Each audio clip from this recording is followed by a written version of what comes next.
G'day,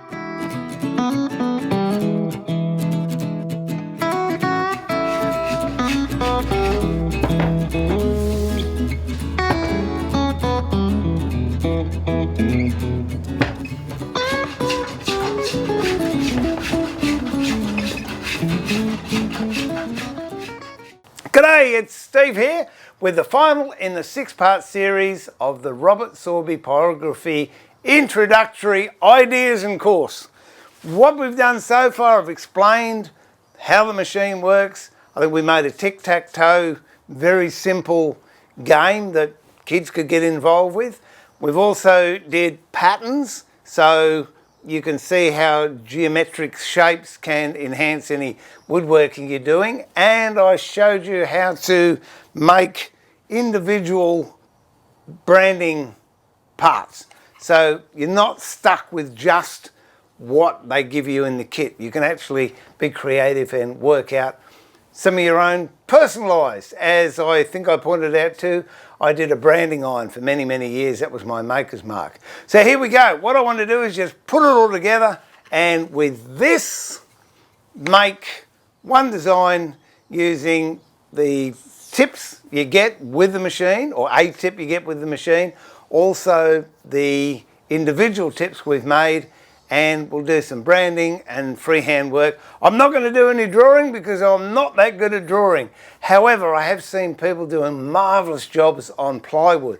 And if you look at the plywood, because it's roll cut, that's how they get the veneer to make the plywood. You get these beautiful shapes, and I've seen people use them to great effect for clouds or rivers or mountain ranges, and then they just fill in the details. So if you're creative in the artistic way, that might be something for you too. But all I want to do now is a simple geometric sign using what we've covered in the last 5 videos. So here goes. Got a little bit of plywood, 150 by 150. I think it's only 6mm ply. Nothing special. A compass. Now the trick with a compass, if you want to keep a sharp compass point, when you sharpen it on the edge of some abrasive paper. This is about 1000, but 400 will do. And you get a nice wedge shape there. And that will give you a nice fine line to follow. So we're going to go back to the old compass flower that I'm sure we've all done at some stage in our life. And bearing in mind I'm going to be freehanding this, so these really are just guidelines for me to follow. So there's the circle. Now pick any point on the circle. Don't change the spacing.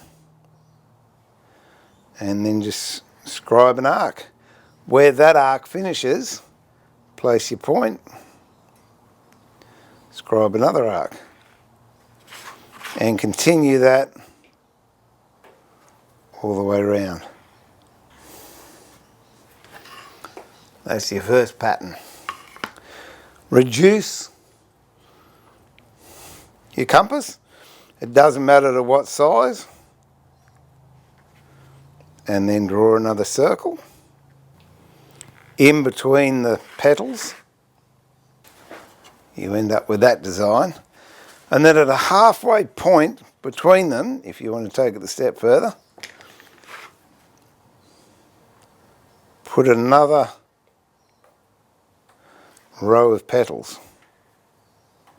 And you don't have to go all the way through, just where they are not touching the other petals, and then pick it up and then place it down when you've got some open space there. It gets very confusing if you go all the way across. And there you've got sort of a lotus flower configuration. Or compass, whatever you like. Now you can do it again, but I'm going to leave it at that. And now with the Pyro pen, I'm going to follow those pencil lines. I've got it set on about 7, and we'll see how it goes. Don't rush it. Try not to do it all in one go, because not only does it take the heat out of the tip, it also has a bit of strain on your hands. After a while, as I'm finding out, you will end up working out what speed works the best. So that's gone all the way around. Now, there's no particular order you have to do this in. I'm going to do all the circles first, and then I'll do the petals. All right, there's 2 circles. Now, we'll do the leaves. I'm just going to do everything I can with my hand where it is. So I'm actually moving the job to fit my hand. That's what we've got so far. We might put a bit of definition in here too. They don't have to be exact. You have a look at a real leaf, and they're fairly random the way the veins go. Last one. Okay. Now for my money, it's not looking too bad.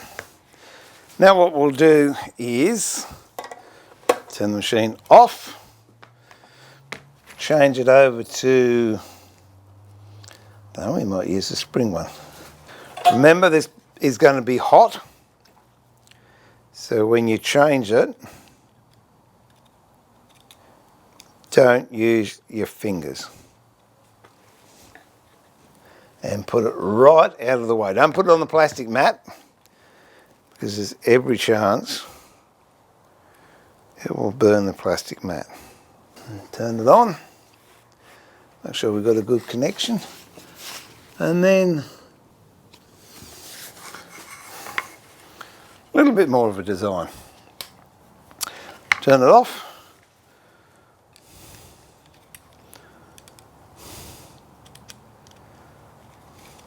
Swap it over.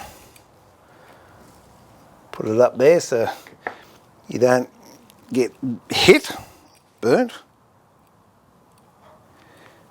This is the M1 we did. Make sure it's nice and flat so we get the design we want. Turn it on again. This is quite a big one, so I'll be using about 10 on the scale of 9.5 or 10. And then we just go around the outside and we'll see how it looks.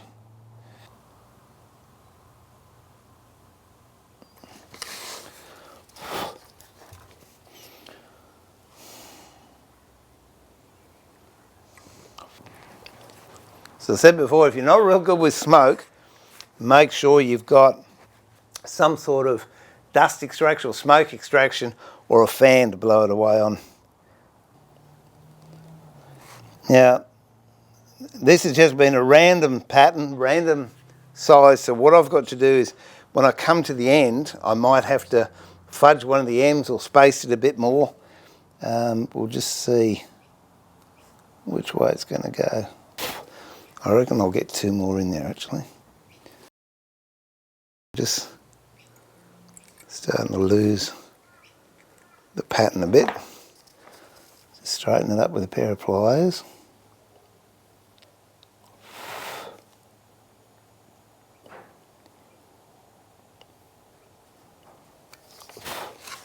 And there you go. I think that's quite acceptable. It's quite a nice little pattern. It took maybe 20 minutes. And you've got something that's as individual as you are. That is using the standard points you get and also some that we've made. Following a drawing and then just doing some freehand. And really you're only limited by your imagination. Another thing you can do, which I'll share with you, is just with the normal little tip. Now if this is cooled off, yes it's cooled off, I'll just replace this. if you have someone in your life that is into sewing, embroidery or applique work, they can get just as much fun and use out of this Robert Sorby Pyrography machine than you will. And I will show you how. My wife does a lot of embroidery and applique embroidery. Here are some of her little treasures she's made. These are going on to quilts that she makes. Now, the big problem she has is when she's finished cutting away the backing, you've still got this white fuzz from the, whether it's tear away, pull away, wash away, whatever. It's the stiffening fabric at the back of the embroideries. And as you can see it more defined there against that cow. So, if you have one of these, you can turn it down to about 3 with a normal tip, and I don't know, they might even meet you halfway with the price. But this, my wife uses this in her sewing room for just this purpose. You can see all this white backing here. If you gently go up there with the pyrography pen, there we go, we'll just do this bit here too.